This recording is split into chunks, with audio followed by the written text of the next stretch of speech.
Localocratie. Et si on parlait de démocratie locale ?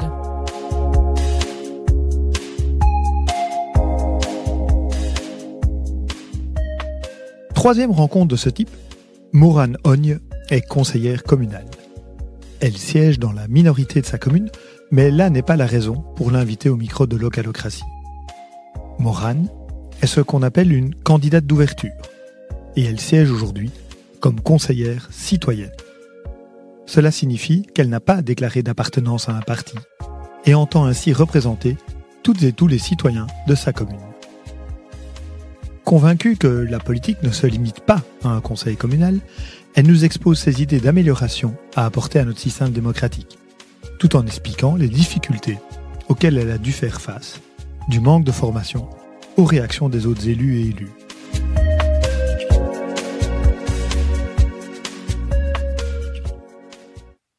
Avec Maurane Ogne, ce 10e épisode de Localocratie conclut un premier tour d'horizon des différents rôles tenus dans un conseil communal, par celui endossé par une femme engagée de manière citoyenne. Bonne écoute. Bonjour Maurane Ogne. Bonjour. Vous êtes conseillère communale à Frameries au sein de la liste Biframeries en tant que citoyenne. Mais avant de creuser derrière ce qui vous a donné envie de vous investir ainsi, je vais peut-être vous laisser vous présenter en quelques minutes à nos auditoristes. Donc moi je suis Maurane Ogne, je suis assistante sociale de formation. Je me suis engagée en politique parce que je suis à la base la petite fille d'un ancien conseiller communal de ma commune justement, et aussi mon père était engagé aussi politiquement, et donc j'ai participé de façon observatrice et passive, très jeune, à ce système politique.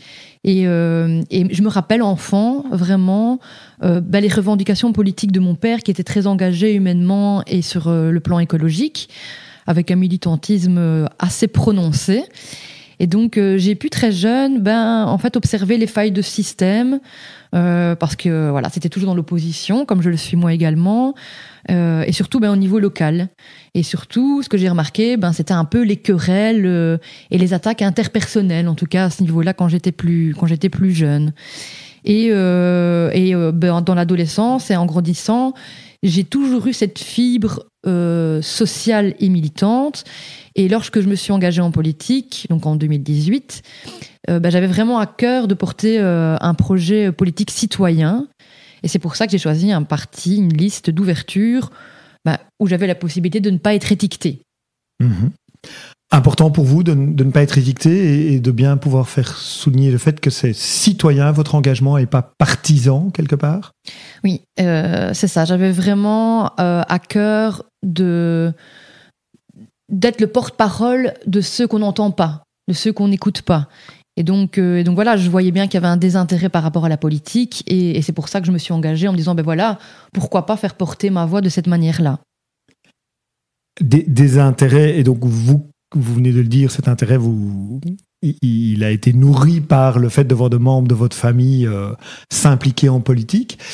Vous avez l'impression que ça vous a rendu le fait de franchir le pas plus facile, là où on entend aujourd'hui beaucoup de gens dire mais non, moi je ne vais pas m'impliquer en politique, c'est trop compliqué, ou c'est trop agressif, ou c'est des choses, plein de gens qui trouvent qu'il y a un intérêt dans la politique mais qui ont difficile à franchir le pas.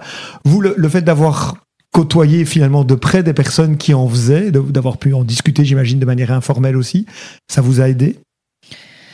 Ça m'a aidé dans le choix d'accepter cette proposition, parce qu'on m'a proposé à un moment donné d'en être, et donc je me suis dit pourquoi pas. Mais ce qui m'a surtout la volonté qui m'a permis de m'engager, c'est vraiment de constater autour de moi le désintérêt par rapport à la politique des citoyens. Moi-même, je ne savais jamais pour quel parti voter. Mmh. Et donc au niveau local, je votais plus pour des personnalités, des personnes, des amis en qui j'avais confiance. Donc, au début, j'y connaissais rien, pas grand-chose. Donc, je me suis dit, ça va être une expérience. Contente de l'expérience, même si on ne va pas sauter tout de suite à la conclusion de l'épisode, mais jusqu'ici, vous en retirez Plus de satisfaction ou plus d'insatisfaction ? Eh bien, je dois bien avouer qu'après 6 années de mandature, si je dois être tout à fait franche, mon avis, il est encore assez mitigé sur la démocratie locale. J'ai parfois l'impression que finalement, on est peut-être trop assiégé, que ça coûte beaucoup d'argent à la communauté. En tant que jeune élu, nouveau sur les planches politiques, je vais dire ça comme ça, on n'est pas toujours très bien accompagné et que finalement, on a peu de poids dans les décisions. Et donc, la démocratie locale, de ce que j'ai constaté, ça ressemble parfois à un théâtre où chacun essaie un peu de tirer son épingle hors du jeu et pas forcément pour le citoyen. Enfin, c'est un ressenti qui est très personnel et que j'assume. Par contre, positivement, oui, j'ai pu rencontrer des personnes qui avaient vraiment de belles valeurs et qui croient qu'il est encore possible de changer les choses. Et donc, je garde quand même la flamme et l'espoir qu'il est possible de changer les choses. Et personnellement, je suis, moi, très proche des citoyens, toutes couches sociales confondues, et j'ai à cœur de défendre vraiment ceux qu'on n'entend pas. C'est pour ça que je me suis engagée, ce que je disais plus tôt. Et c'est pour ça que je continue, et parce qu'aussi, je pense que je suis une personne lambda qui n'a aucun intérêt pour le pouvoir, finalement. Tout à fait. C'est pour ça que j'ai envie qu'on approfondisse un peu cet aspect qui quand j'avais vu votre profil, m'avait vraiment intéressé pour Localocratie, qui est d'avoir eu une démarche citoyenne depuis le début, d'avoir été donc candidate d'ouverture, comme on appelle ça par rapport au parti, mais d'avoir gardé cette étiquette et de le revendiquer et de l'affirmer de manière très claire, comme vous venez de le faire. Alors, peut-être deux éléments que vous venez de dire. Un premier sur la manière d'y arriver, puis un deuxième sur l'accompagnement quand on se retrouve comme ça, conseillère citoyenne sans une structure de parti derrière. D'abord, vous l'avez dit, vous êtes candidate d'ouverture, mais on est venu vous solliciter. Donc j'imagine, là, c'était plutôt quelqu'un qui appartenait à un parti qui fait cette démarche. C'est pas, vous n'étiez pas ici dans un mouvement citoyen infirmerie. Comment est-ce qu'on se positionne comme citoyenne sollicitée comme ça en disant bah oui, ça m'intéresse ce que vous me proposez, mais moi, je tiens à cette indépendance citoyenne. C'est comme ça que vous le... Ça a été d'entrée de jeu ce qui a été proposé. Donc c'est pour ça que je l'ai accepté. Il y avait vraiment cette volonté dans cette liste d'ouverture d'amener des citoyens. Donc moi, ça m'a tout de suite plu.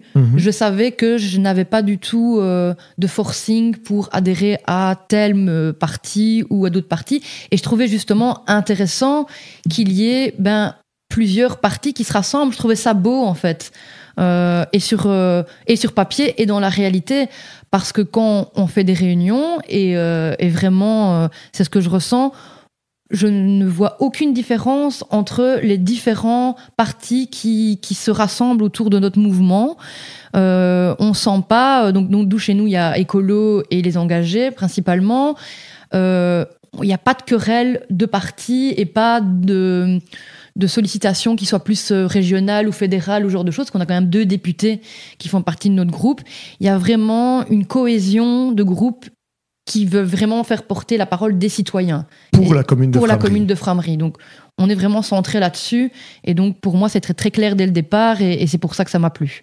Et de la part de ceux ou celles qui vous avaient sollicité, il y a eu un vrai respect que votre engagement était citoyen de A à Z pendant les 6 ans de la législature. Tout à fait. Je n'ai jamais été sollicitée, même si je dois bien avouer que dans mon parcours professionnel, j'ai travaillé pour un des partis dans lequel qui faisait partie de mon mouvement.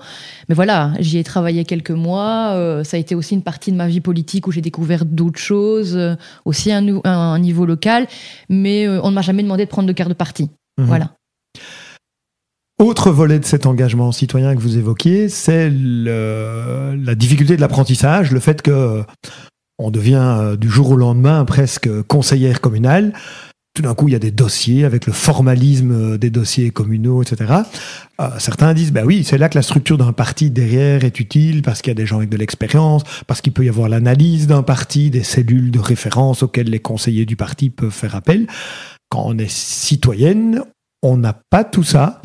Vous avez senti cette parfois difficulté face à des dossiers, et j'imagine qu'à Frameries comme ailleurs, il y a des dossiers assez simples où en première lecture on comprend tout, et des dossiers où on s'arrache un peu les cheveux en disant « Oulala, il y a un historique, il y a une complexité ». Comment est-ce qu'on fait alors ? c'est vraiment une réelle difficulté et c'est ce que je peux reprocher d'un point de vue général. C'est que à la base, on a eu une petite formation qui a été donnée par la commune pour nous expliquer le fonctionnement d'une commune. Donc ça, c'était chouette, mais ça a été très court. Et voilà, donc ça m'a permis, moi, de comprendre un petit peu les différents niveaux de pouvoir et qu'est-ce qu'une commune peut faire, etc. Mais ensuite, au sein du parti, effectivement, on a des gens qui sont là depuis 20 ans, voire plus. Et donc, on n'a pas le même regard sur les dossiers. Et donc, nous, en tant que nouveaux membres de parti, on peut donner une vision qui est différente, qui est plus jeune, qui est parfois plus dynamique, voilà. Mais c'est vrai qu'il manque, pour moi, vraiment ce lien et cette espèce d'écolage entre les plus anciens et les plus jeunes. Donc moi, à mon niveau, c'est vrai qu'en 6 ans, je trouve qu'il y a des choses que j'ai toujours pas compris. Notamment, un budget communal, c'est extrêmement compliqué. Et dans notre parti, il y a des pointures où ils remarquent des choses que moi, je n'aurais jamais remarquées sans elles. Donc effectivement, je pense qu'à ce niveau-là, il y a du travail à faire pour vraiment essayer que les citoyens qui veulent s'engager en politique puissent vraiment être écolés et formés à la politique, tout simplement, à ses enjeux, aux difficultés, etc. Mais vous aviez quand même reçu cette petite formation que vous évoquez. Donc ça, c'est la majorité ou c'est l'administration communale qui met ça en place d'office pour tous les nouveaux conseillers? De là, effectivement, ça a été mis en place par l'administration communale. Alors, nous, on s'entend bien dans notre groupe et je fais très confiance aux plus anciens. Et donc, moi, généralement, quand je ne comprends pas quelque chose, je passe un petit coup de fil à l'un ou l'autre et on m'explique les dossiers. Mais effectivement, il y a des dossiers qui me semblent trop compliqués pour moi à une seule mandature. Oui, tout à fait. Vous avez tout à l'heure parlé que, donc avec le mouvement auquel vous appartenez ici à Frameries, vous étiez dans l'opposition. C'est un débat qu'on retrouve parfois à différents endroits qui est... la majorité, ça tout le monde est d'accord que ça s'appelle la majorité, mais que de l'autre côté, certains parlent de minorité, d'opposition. Vous avez utilisé spontanément ce terme d'opposition. C'est comme ça que vous le ressentez le plus fortement? Je dirais que oui, parce que je trouve qu'il y a une réelle, en tout cas de notre côté, il y a une réelle volonté de contrôle de ce que fait la majorité. Donc il y a beaucoup de débats au sein du conseil communal. Et donc, oui, moi je parle d'opposition, mais en termes de valeur, je préfère le mot minorité.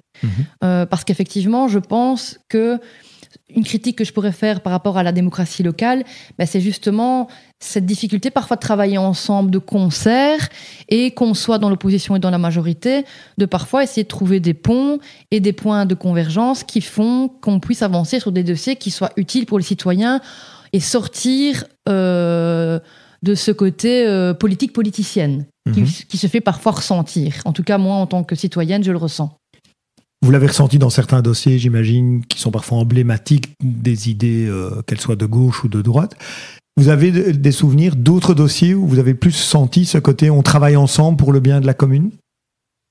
Alors, il y a eu un dossier particulièrement chaud à un moment donné, qui a été l'implantation d'une usine à frites qui a fait grand bruit dans la presse, où les citoyens se sont emparés de ce sujet et ont vraiment essayé d'alerter le politique sur les conséquences écologiques désastreuses que ce projet pouvait avoir dans les environs.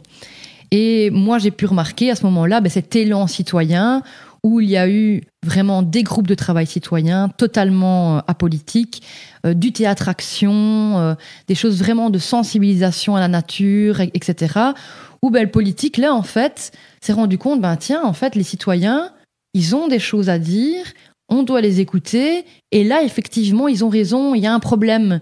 Et c'est vrai que ce dossier-là a pu rassembler les différentes formes politiques, les différents partis, pour lutter avec et pour les citoyens, pour ne pas que cette usine soit implantée sur notre territoire. Et ça a fonctionné. Et donc, il y a vraiment eu une cohésion comme ça entre un groupement de citoyens, et je parle de plusieurs centaines de citoyens, donc vraiment quelque chose de très grand, qui a pu rassembler l'opposition et la majorité pour lutter contre cette implantation d'usine ici à Frameries.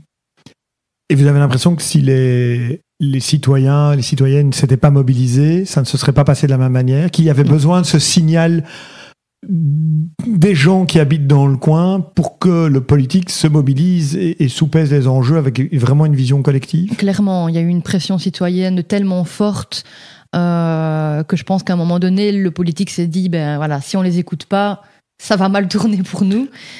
Donc, et vous avez l'impression qu'à la base, certains étaient prêts à laisser passer ce projet-là.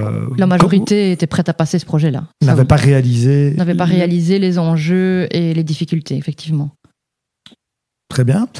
Et à ce moment-là, vous avez l'impression que vous aviez une voix particulière comme conseillère citoyenne. Vous avez l'impression que ça vous donnait un lien ou une relation différente avec ces gens qui s'exprimaient, ou qu'au contraire, ce qui les intéressait, c'était que l'ensemble du conseil s'intéresse à ce qu'ils avaient à dire?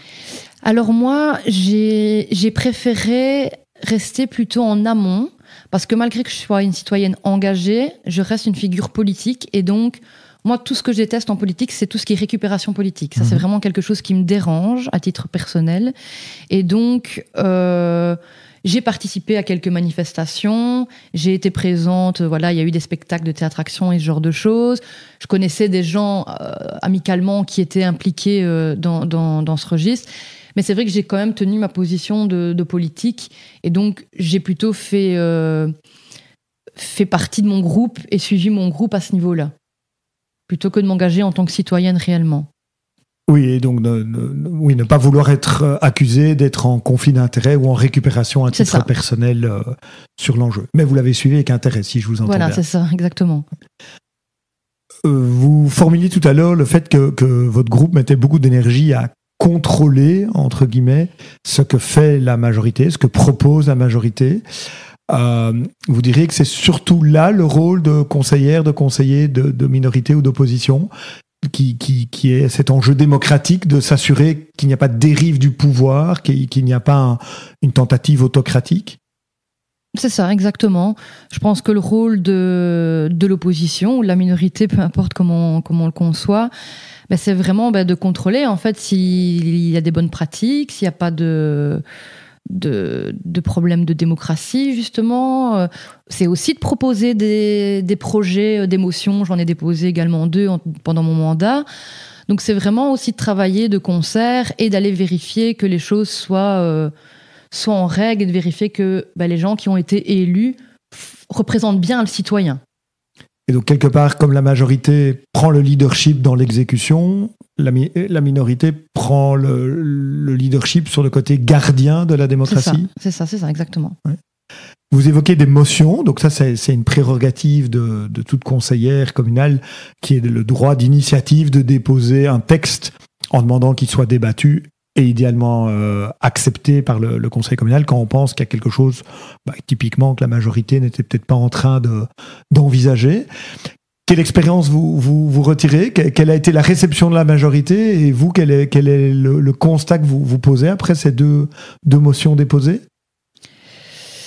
Eh bien, ça a été quelque chose de très particulier pour moi à vivre, cette première motion, parce que c'était très nouveau, en fait. Et donc, il y avait aussi une angoisse, est-ce que je vais proposer va être entendu? Est-ce que ça va être... comment ça va être pris?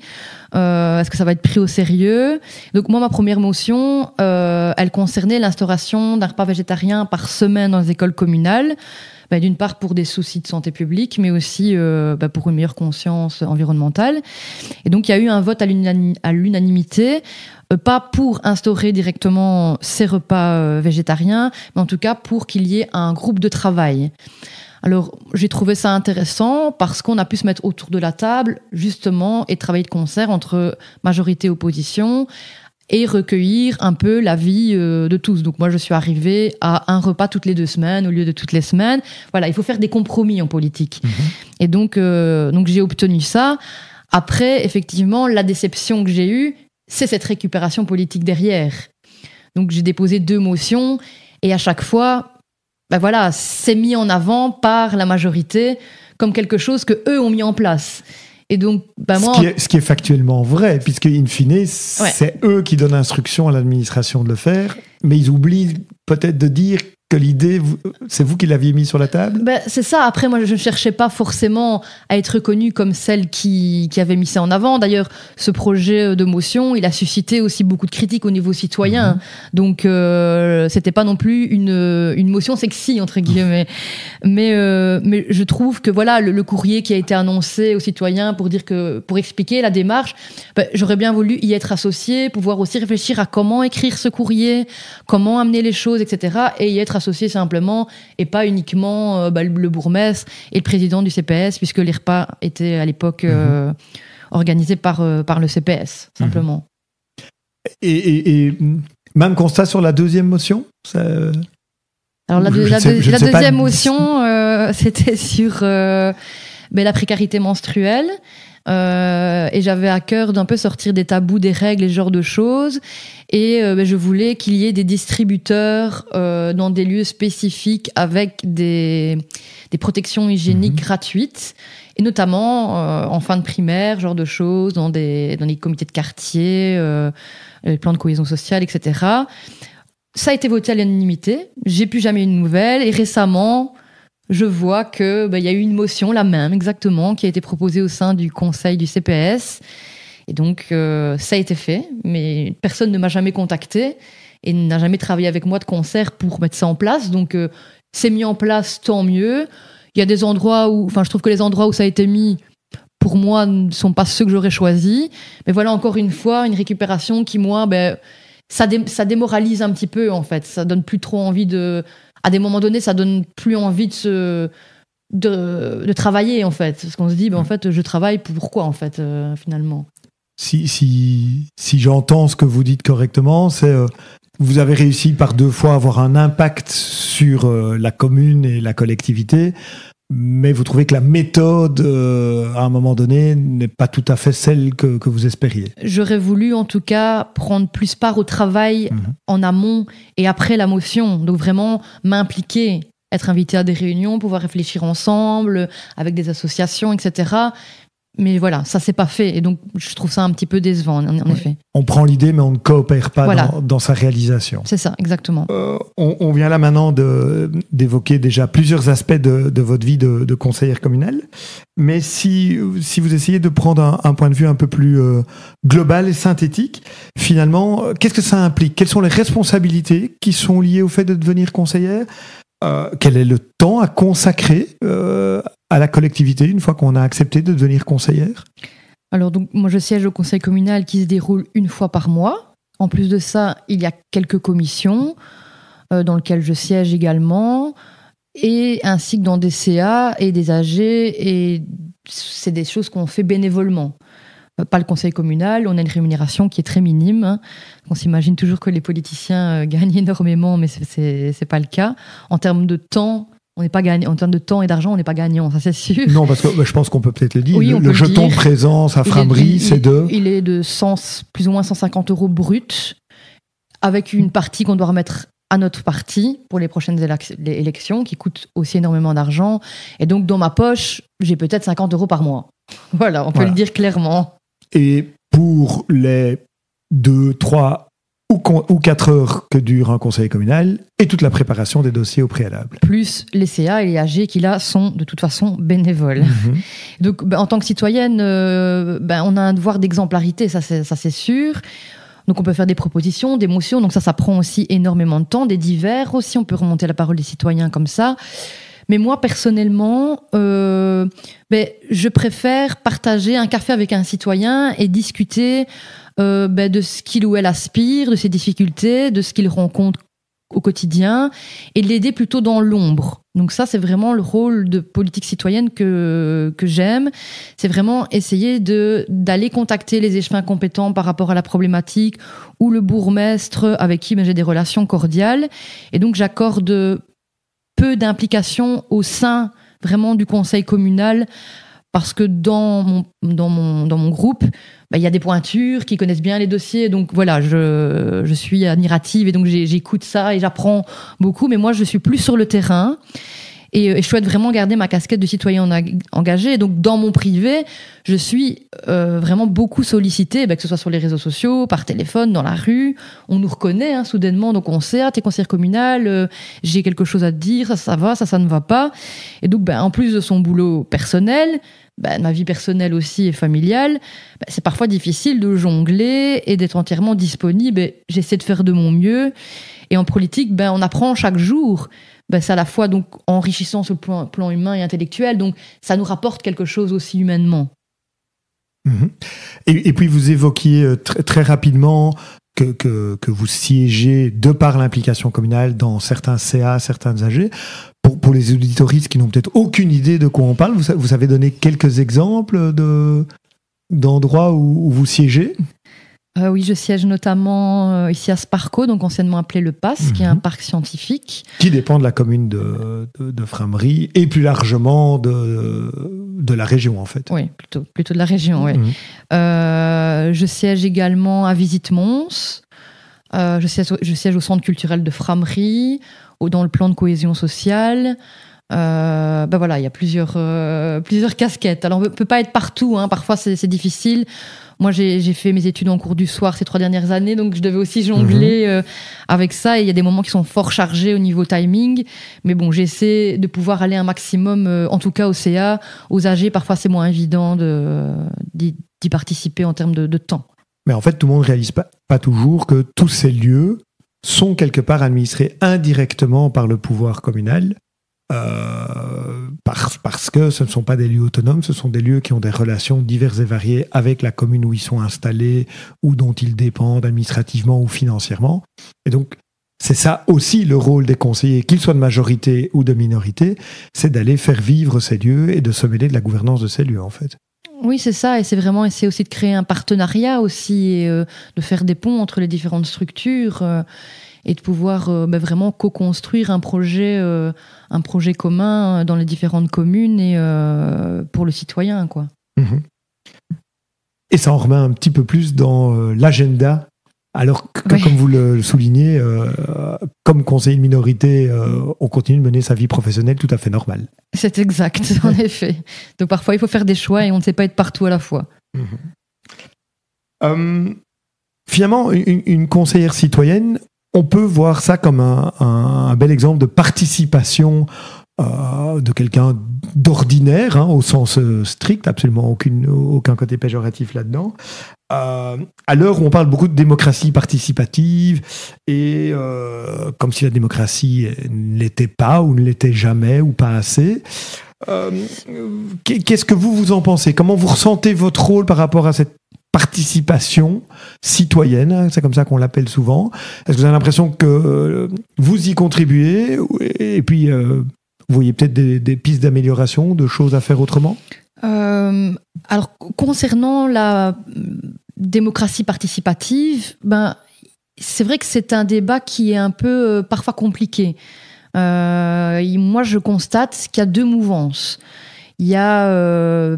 ça peut être vu comme une espèce de mirage, en fait, où finalement, ça n'aurait pas beaucoup d'impact sur la démocratie. Et d'un autre côté, elle peut être vue aussi comme dangereuse, car ça pourrait développer des passions un peu violentes et peut mettre à mal un peu la démocratie.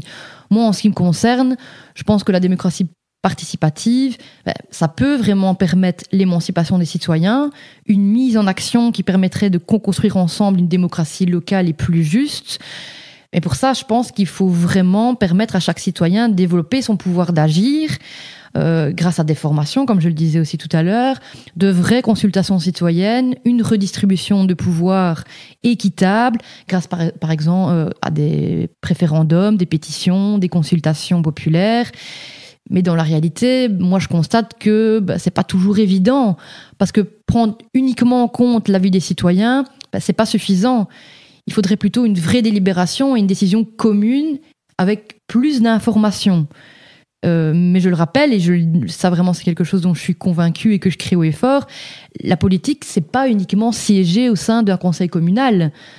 Pour moi, la politique, c'est faire son jardin, quand on a la chance d'en avoir un, c'est créer des comités de quartier qui sont apolitiques, c'est aller voir si son voisin va bien, discuter dans un bistrot, refaire le monde. En fait, tout est politique. Et donc, pour moi, la politique, elle ne se limite pas à un conseil communal. Et donc, moi, je vois la politique dans le quotidien et je pense que les citoyens ne se rendent pas compte du pouvoir qu'ils peuvent avoir, en fait, sur cette politique, dans leur quotidien. Et le sentiment que peut-être certains, en politique, entre guillemets, ne sont plus conscients que toutes ces actions que vous venez de citer sont politiques et devraient être mieux respectées ou prises en compte ou écoutées? Alors, on essaie à Frameries, hein. Donc moi je vois qu'il y a soudainement cette volonté de participation citoyenne pour lequel je pourrais ne pas être d'accord sur la manière. Je peux donner l'exemple de simplement mettre dans le journal communal un questionnaire. Pour moi, c'est pas suffisant. Les réunions citoyennes, si on parle d'un seul sujet, on va avoir quoi, une dizaine de personnes qui vont s'y intéresser. Donc, c'est un peu de l'esbrouf. Voilà. De mon côté, c'est ce que je ressens. Vous parliez tout à l'heure de vraies consultations. Vous avez l'impression qu'on est dans Parfois, la consultation de façade? Voilà, une consultation de façade. Et c'est vrai que dans la démocratie locale, il y a aussi des gens qui siègent à des plus hautes responsabilités, comme députés, ou voilà, qui peuvent être parfois déconnectés un petit peu de la réalité, aussi pour un problème de timing, parce qu'on ne sait pas être partout. Et donc, effectivement, c'est compliqué de mettre en place une démocratie participative, ça j'en ai conscience, mais je pense qu'il y a moyen d'aller plus loin, vraiment. Des idées précises dans cette vision, ou des choses justement que vous avez vues ou entendues à d'autres endroits et qui vous inspirent pour faire vivre cette démocratie? Pour avoir une participation citoyenne plus active, comme je le disais, c'est pas seulement envoyer des formulaires dans les boîtes aux lettres ou faire des réunions citoyennes qui ont peu d'impact. Moi, je dirais pourquoi pas une assemblée citoyenne vraiment, comme ça peut se faire parfois au Parlement, ce genre de choses. Vraiment une réelle participation des citoyens, par exemple, quand on parle de budget communal, expliquer c'est quoi, à quoi ça sert, qu'est-ce qu'on en fait. Les gens sont parfois étonnés des millions pour tel projet ou des centaines de milliers d'euros pour tel. Et quand on n'est pas dedans, on se rend pas compte en fait de tout ce que ça concerne. Donc vraiment plus de formation qui explique le fonctionnement d'une commune. Et aussi, comme d'autres communes le font, moi je mets un point d'honneur là-dessus aussi, c'est une assemblée des jeunes qui, eux, ont un regard neuf sur notre société et qui sont finalement les adultes de demain et qui ont tout à nous apprendre. Et ça, on n'y pense pas vraiment. Il y a vraiment, je pense, une nécessité d'aller recueillir la parole des plus jeunes, qui ne se fait pas automatiquement. Ça se fait dans certaines communes, mais pas à Frameries en tout cas. Pas de conseil des enfants, pas de conseil des jeunes? Non, rien à ce niveau-là. Ouais. C'est une idée. Hein. C'est une idée pour la prochaine mandature. C'est une idée, effectivement. Et donc, j'entends une vision sur encore des choses comme celle-là et j'imagine plein d'autres améliorables. Je ressens donc encore une motivation, une envie d'aller plus loin, de continuer, de poursuivre. Finalement, vous, c'était votre premier engagement citoyen en acceptant une première fois d'être sur des listes. Qu'est-ce que ça vous a donné envie pour le futur ? Alors, pour répondre tout à fait sincèrement, il y a eu des moments difficiles où j'ai eu moins de motivation. Mais ma motivation, je la retrouve lorsque je peux vraiment aider concrètement un citoyen et que ça a un réel impact et un résultat. Mais vraiment, ma motivation première, c'est mon petit garçon qui a bientôt 11 ans.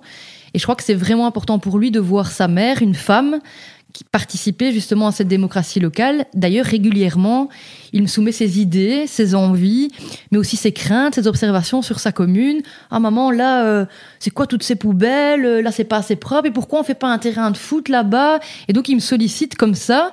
Et je pense qu'il a aussi une fierté que sa maman soit conseillère communale. Et on a tout à apprendre de nos enfants. Et je veux qu'ils comprennent que c'est possible d'être acteur de la vie en communauté et de faire société de façon démocratique. Et donc, si je vous entends, l'énergie est toujours là et on risque à Frameries de vous retrouver en 2024 en train de toujours proposer des idées. Alors ça, c'est le citoyen qui le décidera, effectivement. Moi, je l'espère.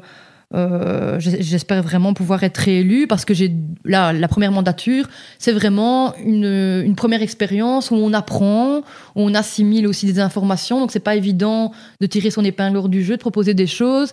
Et donc, j'estime que si j'avais la chance d'avoir un deuxième mandat, là, je serais beaucoup plus active au niveau d'émotion, au niveau vraiment de cette participation citoyenne. Et je serais plus... j'aurais l'impression d'avoir plus de crédibilité aussi. Et donc, premier essai qui ne vous a pas définitivement dégoûté du système. Et vous allez rester toujours sur cette étiquette citoyenne. Vous êtes toujours convaincu, 5-6 ans après, que c'est un juste choix qui correspond à vos valeurs et qui permet de porter la voix de tous et tous au Conseil notamment. Oui, à ce niveau-là, il n'y aura aucun compromis pour moi. S'il n'y a pas de liste d'ouverture, je n'y serai pas. Et je ferai de la politique autrement. Comme je disais tout à l'heure, on peut faire de la politique dans des ASBL, chez soi, avec ses copains, ses copines, des comités de quartier, les voisins. Et donc je ferai de la politique autrement parce que c'est ce qui m'anime. Mais en tout cas, moi, je souhaite que ça reste une liste d'ouverture et que je puisse me représenter et continuer à avoir cette flamme que je pense n'est pas éteinte, même si parfois elle a un petit peu été trinque-ballée avec des questionnements, mais ça fait partie du jeu. Mais merci Maura Nogne pour ce beau témoignage de votre énergie et de votre passion. Et surtout, belle continuation alors. Merci à vous.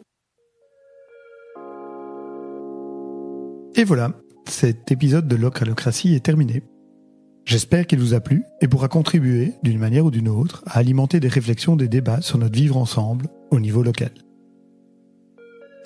Si vous avez aimé, n'hésitez pas à le dire sur les réseaux sociaux et à partager l'épisode.